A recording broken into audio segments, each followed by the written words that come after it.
Subscribe करंतु एबे आम चैनल को प्रेस करंतु बेल आइकन को जहा द्वारा लेटेस्ट वीडियो रो नोटिफिकेशन आपण माननकु सर्वप्रथमे मिल जिवो। नमस्कार बंधुगण आपण माननकु आम यूट्यूब चैनल को स्वागत। बंधुगण आज रो वीडियो रे आमे जानिबा 17 तारिख रो दिनटी आपणकर किपरि साब्यस्त हेबो ता सहित जदि कहिबा आज रो दिनटी को आपण माने किपरि साब्यस्त करिवे आजिर दिन आपणकर किपरि कटिबो ଏହା ସହିତ ଯଦି ବିଶେଷ ଭାବରେ ଆମେ କହିବା କେଉଁ ସବୁ ଜିନିଷରେ ଆପଣଙ୍କୁ ଫାଇଦା ମିଳିବ କେଉଁ ସବୁ ଜିନିଷରେ ଆପଣଙ୍କୁ ସାବଧାନତା ଅବଲମ୍ବନ କରିବା ପାଇଁ ପଡ଼ିବ ଆପଣଙ୍କର ଲଭ୍ ଲାଇଫ୍ କିପରି ରହିବ ବିଜନେସ୍ କିପରି ରହିବ ବ୍ୟାପାର କିପରି ରହିବ କ୍ୟାରିୟର କିପରି ରହିବ ସ୍ୱାସ୍ଥ୍ୟ କିପରି ରହିବ ସବୁକିଛି ପୁରା ଡିଟେଲ୍ସରେ ଆମେ ଜାଣିବା। ଏହା ପୂର୍ବରୁ ଚ୍ୟାନେଲରେ ନୂଆ ଆସିଲେ ଚ୍ୟାନେଲକୁ ସବସ୍କ୍ରାଇବ୍ କରନ୍ତୁ, ସାଙ୍ଗରେ ନୋଟିଫିକେସନ୍ ବେଲ୍କୁ ମଧ୍ୟ ଅନ୍ କରନ୍ତୁ ଓ ଭିଡ଼ିଓ ଶେଷରେ ଗୋଟେ ଉପାୟ ବିଷୟରେ ମଧ୍ୟ କହିବୁ ଯାହାଦ୍ୱାରା ଆପଣ ଆଜିର ଦିନକୁ ଆହୁରି ଅଧିକ ଶୁଭ ଓ ମଙ୍ଗଳଦାୟକ ସାବ୍ୟସ୍ତ କରିପାରିବେ। तो आसंतु जानिबा कि 17 तारिखर दिन आपणकर किपरि साब्यस्त हेबो केउ प्रकारर आजिर दिन को आपण प्लानिंग करिवे आसंतु जानिबा किपरि रहिबो आपणको पई आजिर दिन। जदि सबुठारु प्रथमे आमे आपण मानकु कहिबु कि कोन आपणको पई आजि पॉजिटिव रहिबा पई जाउछि जदि विशेष भाबरे आमे आपण मानकु कहिबु तो फ्रेंड्स आजि विद्यार्थी मानकु इंटरव्यू आ कैरियर संबंधित परीक्षा रे सफलता मिलिबार पूरा संभावना बनुछि। सेथिपई निजर पाठ पढ़ा प्रति एकाग्रचित्त आपण रुहंतु। आपणकर संतुलित दिनचर्या कारणरू अधिकतर काम आपणकर समय सह पूरा मध्य हेबो। ता सहित जदि कहिबा कोनोसी धार्मिक प्रवृत्तिर व्यक्तिଙ୍କ द्वारा आपणकर साक्षात मध्य आपणकर विचार धारे सकारात्मक परिवर्तन नेकी आसीबो तथा जीवन सह जड़ित प्रत्येक कार्य को करिबारे बहुत भल नजरिया आपणको विशेष भाबरे प्राप्त हेबो। आर्थिक स्थिति मध्य आपणकर काफी भल रहिबो। ता सहित संपर्कीयों सहित मनोरंजन संबंधित प्रोग्राम आपणकर बनिबो आउ संबंधरे घनिष्ठता मध्य आसीबो। पूर्व किछि टाइम रु जेउ कार्य प्रति विशेष भाबरे आपण परिश्रम करूथुले तो से सबुर शुभ परिणाम आशा ठारू अधिक आपणको प्राप्त हेबो। धार्मिक कार्य प्रति आपणकर विशेष भाबरे रुचि बढ़िबो। पूर्व किछि समय रु जेउ कार्य रे आपणकर रोकावट आसुथुला तो से सबु कार्य आपणकर बहुत ही शीघ्र आसान उपाय रे समाधान मध्य होई जिवो। वस्त्र आभूषण जेपरि किणा किणी रे आपण आपणको टाइम को स्पेंड करिवे समय आपणको सपक्ष रे जिवो तेणु तार सम्मान करंतु। कोनोसी शुभ समाचार मिलिबा कारणरू घर परिवार रे खुशीर माहौल देखिबाकू मिलिबो। आपणको परिश्रम द्वारा कोनोसी महत्वपूर्ण कार्य मध्य आपणकर संपन्न हेबो।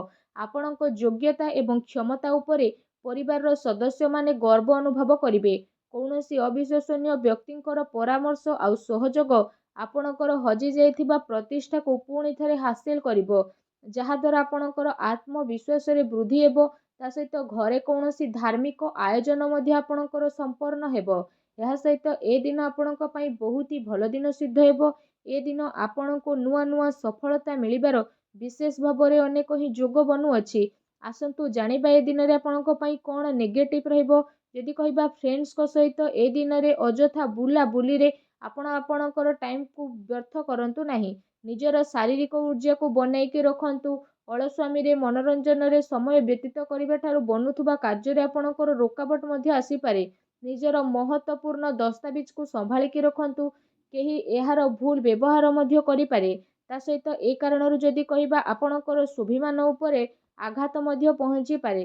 ସନ୍ତାନଙ୍କର ଗତିବିଧିରେ କଡ଼ା ନଜର ରଖନ୍ତୁ। ପିଲାଙ୍କର ସମସ୍ୟାକୁ ଶାନ୍ତିପୂର୍ଣ୍ଣ ଭାବରେ ସୁଲଝାନ୍ତୁ। ତାଙ୍କୁ ରାଗିବା ବା ତାଙ୍କ ଉପରେ କ୍ରୋଧ କରିବା ଦ୍ୱାରା ତାଙ୍କ ଭିତରେ ଅହଙ୍କାର ଭାବ ଉତ୍ପନ୍ନ ମଧ୍ୟ ହୋଇପାରେ।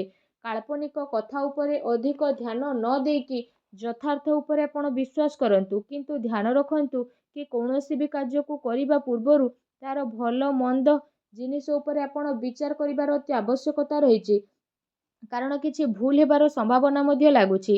ତା ସହିତ ଅଧିକତର ଟାଇମ୍ ଆପଣ ଘରୁ ବାହାରକୁ ବ୍ୟତୀତ କରିବେ, କିନ୍ତୁ ସଫଳତା ପ୍ରାପ୍ତ କରିବା ପାଇଁ ମର୍ଯ୍ୟାଦାର ଧ୍ୟାନ ରଖିବା ଆପଣଙ୍କ ପାଇଁ ଅତି ଆବଶ୍ୟକତା ରହିଛି।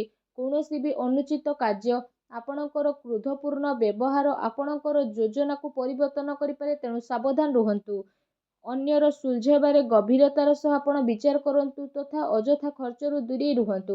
ଅଚାନକ ହୋଇ କୌଣସି ପ୍ରକାରର ମହତ୍ୱପୂର୍ଣ୍ଣ ଖର୍ଚ୍ଚ ଆପଣଙ୍କର ସାମ୍ନାରେ ଆସିପାରେ। ତା ସହିତ କୌଣସି ନିକଟ ସମ୍ବନ୍ଧୀୟଙ୍କ ସହ ମତଭେଦ ହେବାର ବିଶେଷ ଭାବରେ ସମ୍ଭାବନା ବନୁଛି, ତେଣୁ ସାବଧାନ ରୁହନ୍ତୁ।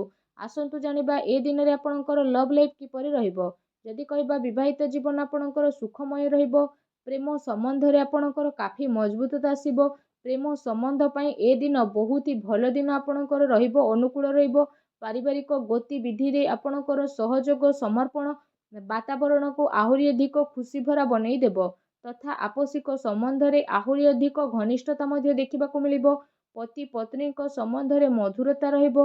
କୌଣସି ପ୍ରକାରର ମହତ୍ତ୍ୱପୂର୍ଣ୍ଣ କାର୍ଯ୍ୟରେ ନିଜ ଜୀବନ ସାଥୀଙ୍କର ପରାମର୍ଶ ଆପଣ ଅବଶ୍ୟ ନିଅନ୍ତୁ। ଏ ଦିନ ଆପଣଙ୍କର ପ୍ରେମ ସମ୍ବନ୍ଧକୁ ମଜବୁତ ବନେଇବା ପାଇଁ ବିଶେଷ ଭାବରେ ଗୋଟେ ବହୁତ ଭଲ ଦିନ ସାବ୍ୟସ୍ତ ହେବ। ତା ସହିତ ଯଦି କହିବା ବିଶେଷ ଭାବରେ ଏ ଦିନରେ ଆପଣଙ୍କର ବ୍ୟବସାୟ କ୍ୟାରିୟର କିପରି ରହିବ, ଯଦି କହିବା ଏ ଦିନରେ ଗ୍ରହଙ୍କ ସ୍ଥିତି ଆପଣଙ୍କ ସପକ୍ଷରେ ଯିବ, କିଛି ଭଲ କାର୍ଯ୍ୟ ଆପଣଙ୍କର ସଫଳ ହେବ ତଥା ଲାଭର ଉଚିତ ଅବସର ମଧ୍ୟ ଆପଣଙ୍କୁ ପ୍ରାପ୍ତ ହୋଇଯିବ। ଚାକିରି ପେଶା ବ୍ୟକ୍ତିମାନେ ନିଜର କାର୍ଯ୍ୟକୁ ବହୁତ ଅଧିକ ଧ୍ୟାନପୂର୍ବକ କରିବେ। କୌଣସି ଭୁଲ ହେବାର ବିଶେଷ ଭାବରେ ସମ୍ଭାବନା ବନୁଛି। ତା ସହିତ ଦୈନିକ ଆୟରେ ବୃଦ୍ଧି ହେବ। ତା ସହିତ ଆପଣ ଆପଣଙ୍କର କାର୍ଯ୍ୟରେ ଅଧିକ ଧ୍ୟାନ ମଧ୍ୟ କେନ୍ଦ୍ରିତ କରିବେ। କୌଣସି ବଡ଼ ସ୍ଥିତି ମିଳିବାର ବିଶେଷ ଭାବରେ ସମ୍ଭାବନା ବନୁଛି। ଚାକିରି ପେଶା ବ୍ୟକ୍ତିଙ୍କୁ ବିଶେଷ ଭାବରେ ନିଜର ଟାର୍ଗେଟ ପୁରା କରିବା ଦ୍ୱାରା ବିଶେଷ ଲାଭ ମିଳିବ। ଏ ଦିନରେ କୌଣସି ନୂଆ ମିଳିବାର ସ୍ଥିତି ବନୁଛି। କୌଣସି ବି ଡିଲ୍ ଫାଇନାଲ କରିବା ଟାଇମରେ ସମଝଦାରୀ ଏବଂ ଭାବି ଚିନ୍ତିକି ଆପଣ କାମ କରନ୍ତୁ। ଲାଭର ମାର୍ଗ ପ୍ରସ୍ତୁତ ହେବାର ବିଶେଷ ଭାବରେ ଆପଣଙ୍କ ପାଇଁ ଯୋଗ ବନୁଛି ତଥା ସମୟରେ ଆପଣ ଭରପୁର ସଦୁପଯୋଗ କରନ୍ତୁ। ବ୍ୟବସାୟିକ ଗତିବିଧି ଆପଣଙ୍କର ସୁଚାରୁ ରୂପରେ ଚାଲିବ, କିନ୍ତୁ ଚାକିରି ପେଶା ବ୍ୟକ୍ତି ବିଶେଷଙ୍କୁ ନିଜର କାର୍ଯ୍ୟ ପ୍ରତି ବିଶେଷ ଭାବରେ ସାବଧାନ ରହିବାର ଆବଶ୍ୟକତା ରହିଛି। ଅନ୍ୟଥା ଉଚ୍ଚ ଅଧିକାରୀ ବର୍ଗଙ୍କର ନରାଜପଣର ଶିକାର ଆପଣଙ୍କୁ ହେବା ପାଇଁ ପଡ଼ିପାରେ। ବ୍ୟବସାୟିକ ବିଚାର ସମ୍ବନ୍ଧିତ ରୂପରେଖା ଉପରେ କୌଣସି ପ୍ରକାରର କାର୍ଯ୍ୟକୁ ଆପଣ ସ୍ଥଗିତ କରନ୍ତୁ। ଆର୍ଥିକ ସାଧନରେ ଏ ଦିନରେ ଆପଣଙ୍କର ବୃଦ୍ଧି ହେବ। କୌଣସି ପ୍ରକାରର ଅନୁଚିତ କାର୍ଯ୍ୟକୁ କରିବାଠାରୁ ଆପଣଙ୍କୁ ଦୂରେଇ ରହିବାର ରହିଛି।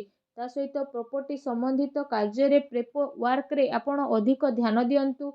ଟିକେ ସାବଧାନତା ଆପଣଙ୍କୁ କୌଣସି ବଡ଼ ମୁସିବତରେ ମଧ୍ୟ ପକାଇ ପାରେ।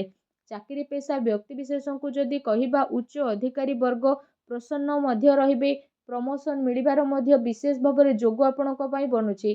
ଆସନ୍ତୁ ଜାଣିବା ଏ ଦିନରେ ଆପଣଙ୍କର ସ୍ୱାସ୍ଥ୍ୟ କିପରି ରହିବ।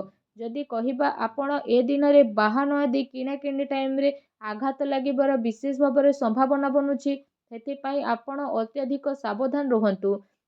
ଏମିତିରେ ଆପଣଙ୍କ ସ୍ୱାସ୍ଥ୍ୟ ବହୁତ ହି ଭଲ ରହିବ।